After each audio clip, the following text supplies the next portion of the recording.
प्रांजल ज्ञान गंगा में आप सभी का स्वागत है।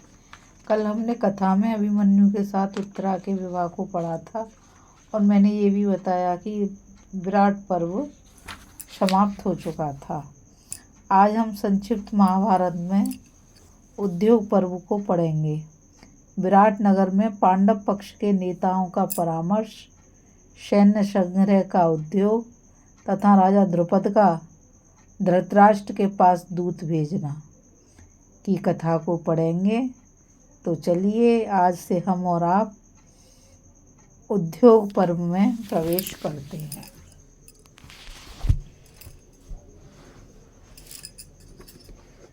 नारायणं नमस्कृत्य नरं चैवं नरोत्तमं देवीं सरस्वतीं व्यासं ततो जयमुदीरयेत्।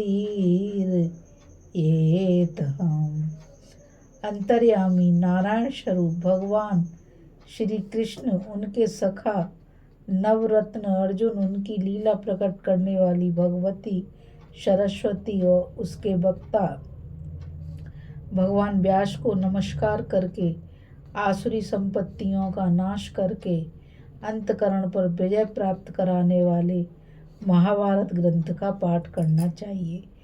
वैशंपायन जी कहते हैं, राजन कुरु प्रवीर पांडवगण अभिमन्यु का विवाह करके अपने सुहृदय यादवों के सहित बड़े प्रसन्न हुए और रात्रि में विश्राम करके दूसरे दिन सवेरे ही विराट की सभा में पहुंच गए। सबसे पहले समस्त राजाओं के माननीय और वृद्ध विराट एवं द्रुपद आसनों पर बैठे, फिर पिता वसुदेव जी के सहित बलराम और श्री कृष्ण विराजमान हुए। सात्यकी और बलराम जी तो पंचाल राज द्रुपद के पास बैठे तथा श्री कृष्ण और युधिष्ठिर राजा विराट के समीप विराजमान हुए। इनके पश्चात द्रुपद राज के सब पुत्र भीमसेन, अर्जुन, नकुल, सहदेव, प्रद्युम्न, शाम, विराट पुत्रों के सहित अभिमन्यु, द्रौपदी के सब कुमार, ये सभी सुवर्ण जटित मनोहर सिंहासन पर जा बैठे। जब सब लोग आ गए तो पुरुष श्रेष्ठ आपस में मिलकर तरह तरह की बातचीत करने लगे। फिर श्री कृष्ण की सम्मति जानने के लिए एक मुहूर्त तक उनकी ओर देखते हुए आसनों पर बैठे रहे। तब श्री कृष्ण ने कहा, सुबल पुत्र शकुनी ने जिस प्रकार कपट दूत में हराकर महाराज युधिष्ठिर का राज्य छीन लिया और उन्हें वनवास के नियम में बांध दिया था, वह सब तो आप लोगों को मालूम ही है।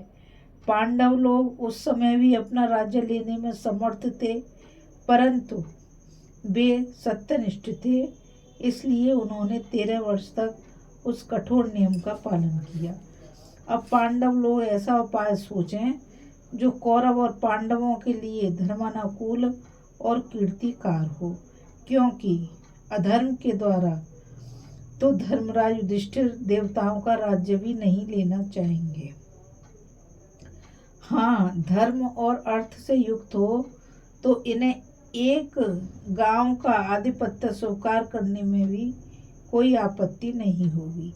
यद्यपि धृतराष्ट्र के पुत्रों के कारण इन्हें असह कष्ट भोगने पड़े हैं, तथापि अपने सुहृदों के सहित ये सर्वदा उनका मंगल ही चाहते हैं। अब ये पुरुष प्रवर अपना वही राज्य चाहते हैं जिसे इन्होंने अपने बाहुबल से राजाओं को परास्त करके प्राप्त किया था। यह बात भी आप लोगों से छिपी नहीं है कि जब ये बालक थे तभी से क्रूर स्वभाव कौरव इनके पीछे पड़े हुए थे और इनका राज्य हड़पने के लिए तरह तरह के षड्यंत्र रचते थे। अब उनके बढ़े चढ़े लोग राजा युधिष्ठिर की धर्मज्ञता और इनके पारस्परिक संबंध का विचार करके आप सब मिलकर और अलग अलग कोई बात तय करें। ये लोग तो सदा सत्य पर डटे रहे हैं और इन्होंने अपनी प्रतिज्ञा का भी ठीक ठीक पालन किया है।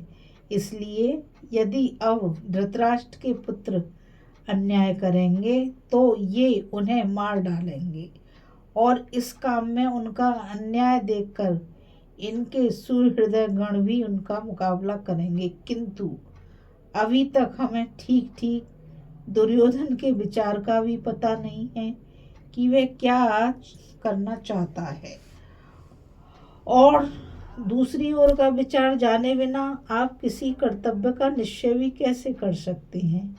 इसलिए उन लोगों को समझाने और महाराज युधिष्ठिर को आधा राज्य दिलाने के लिए इधर से कोई धर्मात्मा, पवित्र चित्त, कुलीन, सावधान और सामर्थ्यवान दूत, पुरुष दूत बनकर जाना चाहिए। राजन, श्री कृष्ण का भाषण धर्मार्थ युक्त, मधुर और पक्षपात शून्य था।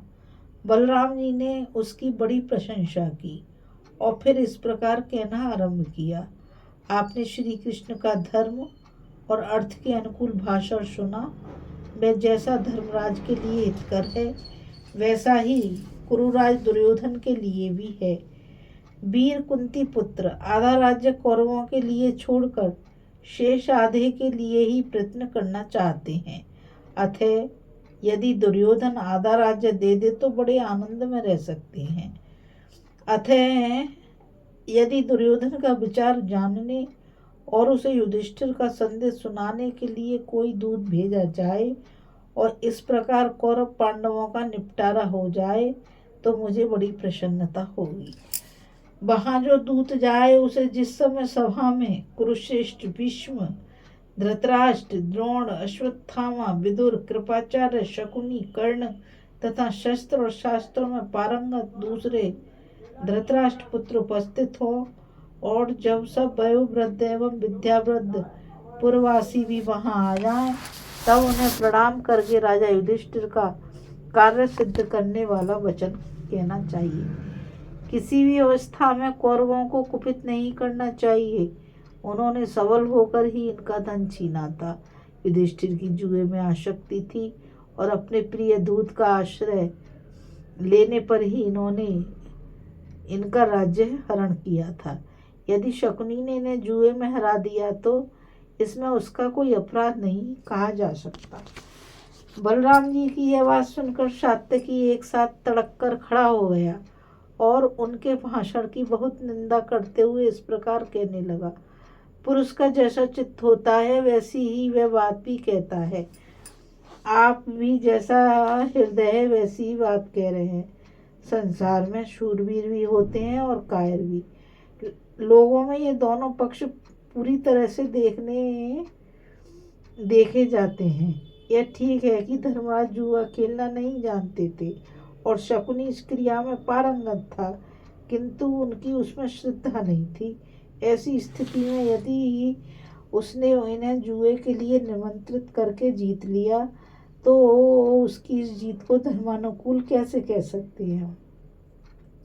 अजी कौरवों ने तो उन्हें बुलाकर कपट पूर्वक हराया था, फिर उनका भला कैसे हो सकता है। महाराज युधिष्ठिर वनवास की अवधि पूरी करके अब स्वतंत्र हैं और अपने पैतृक राज्य के अधिकारी भी हैं। ऐसी स्थिति में उनसे भीख मांगे ये कैसे हो सकता है। भीष्म, द्रोण और विदुर ने तो कौरवों को बहुत तेरा समझाया था, किंतु पांडवों को उनकी पैतृक संपत्ति देने के लिए उनका मन ही नहीं होता। अब मैं रणभूमि में अपने पहने बाणों से उन्हें सीधा कर दूंगा और महात्मा युधिष्ठिर के चरणों पर उनका सिर रगड़वाऊंगा। यदि वे इनके आगे झुकने को तैयार न हुए तो अपने मंत्रियों सहित यमराज के घर जाएंगे। भला ऐसा कौन है जो संग्राम भूमि में गांडीवधारी अर्जुन, चक्रपाणि श्री कृष्ण, दुर्धर्ष भीम, धनुर्धर नकुल, सहदेव, वीरवर विराट और द्रुपद तथा मेरा वेग सहन कर सके। धृष्टद्युम्न, पांडवों के 5 पुत्र धनुर्धर अभिमन्यु तथा काल और सूर्य के समान पराक्रमी गद, प्रद्युम्न और सामवादी के प्रहारों को सहन करने की भी कौन ताब रखता है। हम लोग शकुनी के सहित दुर्योधन और कर्ण को मारकर महाराज युधिष्ठिर का राज्याभिषेक राज्य अभिषेक करेंगे। अतताई शत्रुओं को मारने में तो कभी कोई दोष नहीं होता है। शत्रुओं के आगे भीख मांगना तो अधर्म है और अपयश का भी कारण होता है। अतः आप लोग सावधानी से महाराज युधिष्ठिर के हृदय की अभिलाषा पूरी करें कि वे धृतराष्ट्र के देने से ही अपना राज्य प्राप्त कर लें। इस प्रकार उन्हें या तो अभी राज्य मिल जाना चाहिए, नहीं तो सारे कौरव युद्ध में मारे जाकर पृथ्वी पर शयन करेंगे। इस पर राजा द्रुपद ने कहा, महाभाव, दुर्योधन शांति से राज्य नहीं देगा। पुत्र के मोहवश धृतराष्ट्र भी उसी का अनुवर्तन करेंगे तथा भीष्म और द्रोण दीनता के कारण और कर्ण एवं शकुनी मूर्खता से उसी किसी कहेंगे। मेरी बुद्धि में भी श्री बलदेव जी का प्रस्ताव नहीं जचा। फिर भी शांति की इच्छा वाले पुरुष को ऐसा करना ही चाहिए। दुर्योधन के सामने मीठे वचन तो किसी प्रकार नहीं बोलने चाहिए। मेरा ऐसा विचार है कि वह दुष्ट मीठी बातों में काबू में आने वाला नहीं है। दुष्ट लोग मृदभाषी को शक्तिहीन समझते हैं। वे जहाँ नरमी देखते हैं वहीं अपना मतलब सदा हुआ समझ लेते हैं। हम यह भी नहीं कहेंगे, पर साथ ही दूसरा उद्योग भी आरंभ करें। हमें अपने मित्रों के साथ दूत भेजने चाहिए, जिससे वे हमारे लिए अपनी सेना तैयार रखें। शल्य, धृष्ट केतु, जैतसेन और के राज, इन सभी के पास शीघ्रगामी दूत भेजने चाहिए। दुर्योधन भी निश्चय ही सब राजाओं के पास दूत भेजेगा, और वे जिसके द्वारा पहले आमंत्रित होंगे पहले उसी को सहायता देने के लिए वचन दे देंगे। इसलिए राजाओं के पास पहले हमारा निमंत्रण पहुँचे, इसके लिए शीघ्रता करनी चाहिए। मैं तो समझता हूँ हमें बहुत बड़े काम का भार उठाना है। ये मेरे पुरोहित बड़े विद्वान ब्राह्मण हैं, इन्हें अपना संदेश देकर राजा धृतराष्ट्र के पास भेजिए। दुर्योधन, भीम, धृतराष्ट्र और द्रोणाचार्य इनसे अलग अलग जो कुछ कहलाना है वह इन्हें समझा दीजिए। श्री कृष्ण बोले, महाराज द्रुपद ने तो बहुत ठीक बात कही है। इनकी सम्मति अतुलित तेजस्वी महाराज युधिष्ठिर के कार्य को सिद्ध करने वाली है। हम लोग सुनीति से काम लेना चाहते हैं, अतः पहले हमें ऐसा ही करना चाहिए। जो पुरुष विपरीत आचरण करता है वह तो महामूर्ख है। आयु और शास्त्र ज्ञान की दृष्टि से आप ही हम सब में बड़े हैं, हम सब तो आपके शिष्यवत हैं। अतः राजा धृतराष्ट्र के पास आप ही ऐसा संदेश भिजवाइए जो पांडवों की कार्य सिद्धि करने वाला हो। आप उन्हें जो संदेश भिजवाएंगे वह हम सबको भी अवश्य मान होगा। यदि क्रूरराज धृतराष्ट्र ने न्यायपूर्वक संधि कर ली तो फिर कौरव पांडवों का भीषण संहार नहीं होगा। और यदि मोहवश अभिमान के कारण दुर्योधन ने संधि करना स्वीकार न किया तो वह गांडीव धनुधर अर्जुन के कुपित होने पर अपने सलाहकारों सगे संबंधियों के सहित नष्ट और भ्रष्ट हो जाएगा। इसके पश्चात राजा विराट ने श्री कृष्ण का सत्कार करके उन्हें बंधु बांधवों से विदा किया। भगवान के द्वार का चले जाने पर युधिष्ठिर आदि पांचों भाई और राजा विराट युद्ध की सब तैयारियां करने लगे। राजा विराट, द्रुपद और उनके संबंधियों ने जब राजाओं के पास पांडवों को सहायता देने के लिए संदेश भेजे और वे सभी नृपतिगण कुरुश्रेष्ठ पांडवों का तथा विराट और द्रुपद का निमंत्रण पाकर बड़ी प्रसन्नता से आने लगे। पांडवों के यहाँ सेना इकट्ठी हो रही है यह समाचार पाकर धृतराष्ट्र के पुत्र भी राजाओं को एकत्रित करने लगे। उस समय कौरव और पांडवों की सहायता के लिए आने वाले राजाओं से सारी पृथ्वी व्याप्त हो गई। राजा द्रुपद ने अपने पुरोहित से कहा, पुरोहित जी, भूतों में प्राणधारी श्रेष्ठ है, प्राणियों में बुद्धि से काम लेने वाले जीव श्रेष्ठ है, बुद्धि युक्त जीवों में मनुष्य श्रेष्ठ है, मनुष्यों में द्विज श्रेष्ठ है, द्विजों में विद्वानों का दर्जा ऊंचा है, विद्वानों में सिद्धांत के ज्ञाता उत्कृष्ट हैं और सिद्धांतज्ञों में ब्रह्मवेत्ता श्रेष्ठ है। मेरे विचार से आप सिद्धांत वेत्ताओं में प्रमुख हैं। आपका कुल भी बहुत श्रेष्ठ है तथा आयु और शास्त्र ज्ञान की दृष्टि से भी आप ज्येष्ठ ही हैं। आपकी बुद्धि शुक्राचार्य और बृहस्पति जी के समान है। यह बात तो आपको मालूम ही है। कौरवों ने पांडवों को ठगा था। शकुनी ने कपट दूत के द्वारा युधिष्ठिर को धोखा दिया था। इसलिए अब वे स्वयं तो किसी भी प्रकार राज्य नहीं देंगे, किंतु आप धृतराष्ट्र को धर्मयुक्त बातें सुनाकर उनके वीरों का चित्त अवश्य बदल दे सकते हैं। विदुर जी भी आपके वचनों का समर्थन करेंगे। आप भीष्म, द्रोण और कृप आदि में मतभेद पैदा कर सकेंगे। इस प्रकार जब उनके मंत्रियों में मतभेद हो जाएगा और योद्धा लोग उनके विरुद्ध हो जाएंगे, तो कौरव लोग तो उन्हें एकमत करने में लग जाएंगे और पांडव लोग इस बीच में सुविधे से सैन्य संगठन और धन संचय कर लेंगे। आप अधिक समय लगाने का प्रयत्न करें, क्योंकि आपके रहते हुए वे सैन्य एकत्रित करने का काम नहीं कर सकते।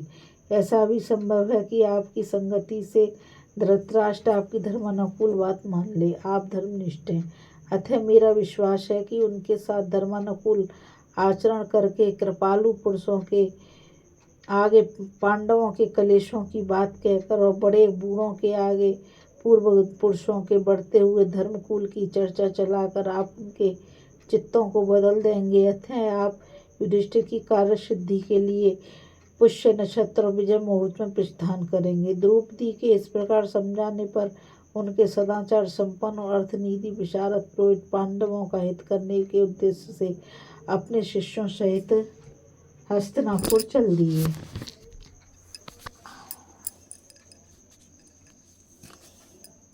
अभी हम कथा में विराट नगर में पांडव पक्ष के नेताओं का परामर्श, सैन्य संग्रह का उद्योग तथा राजा द्रुपद का धृतराष्ट्र के पास दूत भेजने की कथा को पढ़ रहे थे। इस कथा में बस इतना ही। मैं आप सभी से यही कहना चाहूँगी, इस चैनल को ज़्यादा से ज़्यादा लाइक, शेयर और सब्सक्राइब कीजिए, ताकि यह अमूल्य ज्ञान अधिक से अधिक लोगों तक पहुँच सके। राधे राधे। जय श्री कृष्णा। नमस्कार।